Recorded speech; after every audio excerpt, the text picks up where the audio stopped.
Welcome back. We're talking today here on TalkTV about the chaos that engulfed the House of Commons this week after Speaker Lindsay Hoyle controversially decided to overturn parliamentary precedent.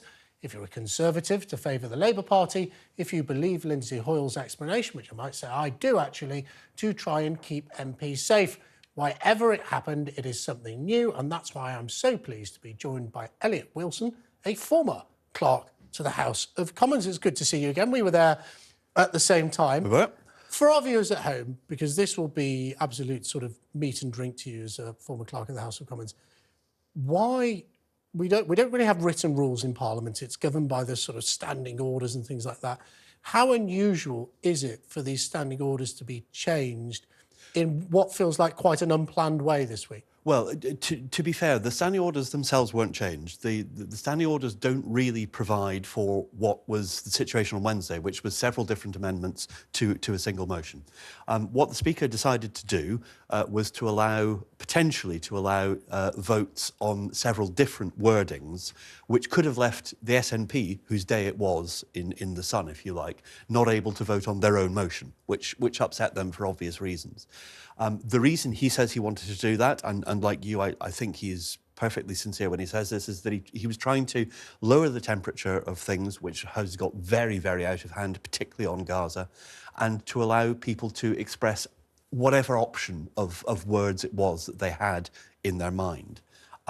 It was a decision which was taken not with the advice of the clerk, but he's entitled to do that. And I think it's good that the clerk was able to put his advice on the record and that the Speaker was able to say, this is what I was advised, this is a decision I've taken, this is why. I think that's all good and transparent, and that's been a relatively recent innovation.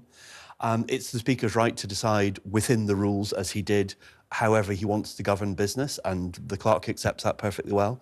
But of course, it's difficult because this was an issue of acute political embarrassment for the Labour Party, potentially. And the SNP knew that, of course. So there is politics kind of shot through all of this as well, which makes it doubly difficult. So let me just pick up on that clerk's letter, though. So for those of you watching at home, the clerk of the House of Commons, always very fine individuals, I might say, published a letter of advice to Lindsay Hoyle, which, in its final paragraph, was relatively critical of the decision he had made as Speaker of the House of Commons, I think because the political temperature is so high. Eliot, that's something new, isn't it? These letters weren't published, I believe, under John Bercow. It is quite critical, the letter, and it is a bit of a rebuke.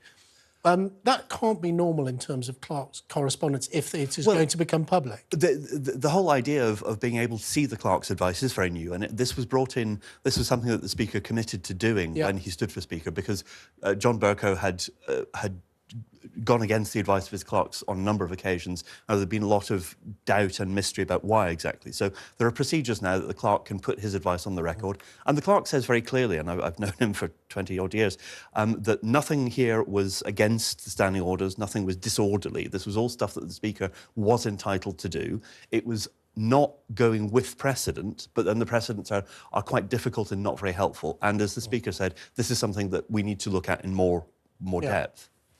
Well, of course, the political pressure is growing on the Speaker of the House of Commons because some politicians will not accept his explanation that this was done to keep them safe. The most vocal critics of all have come from the SNP, and we can hear from one of them now in this clip. It descended into farce because of a decision that you made, and you alone made, to ignore the advice that was given to you by the clerks. We do not, on these benches, therefore, believe that you can continue in your role as Speaker. We do not have confidence in your ability to do so. So just to be absolutely clear, that isn't me in the House of Commons putting on a Scottish accent. It is another bald MP called Stephen Flynn, who is the leader of the Scottish National Party.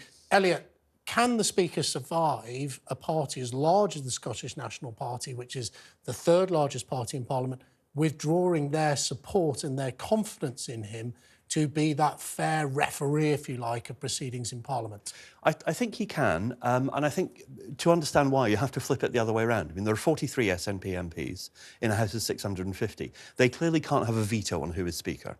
And we also need to bear in mind that the SNP, and they do have a point about being potentially disadvantaged on Wednesday. They also have a stake in Westminster not working. They're separatists, and they don't deny that. So they have a vested interest in things being dysfunctional and difficult and not working in a particularly good way for what they perceive and present as the interests of Scotland. But I think, there are something like 68 signatures to the early day motion now criticising the Speaker. 43 of those are SNP. I think if it stays at that level, then I think, yes, the Speaker will survive. And I think he should, given that he has said why he did what he did. He's apologised for his misjudgment. He said he was trying to do the best thing and it didn't work out. And I think drawing a line under that would be helpful, and perhaps then looking, as you said on a number of occasions, at a much bigger picture, which is how we do politics. And he's holding these talks with representatives of all the main political parties. I guess that's how he hopes he can rebuild.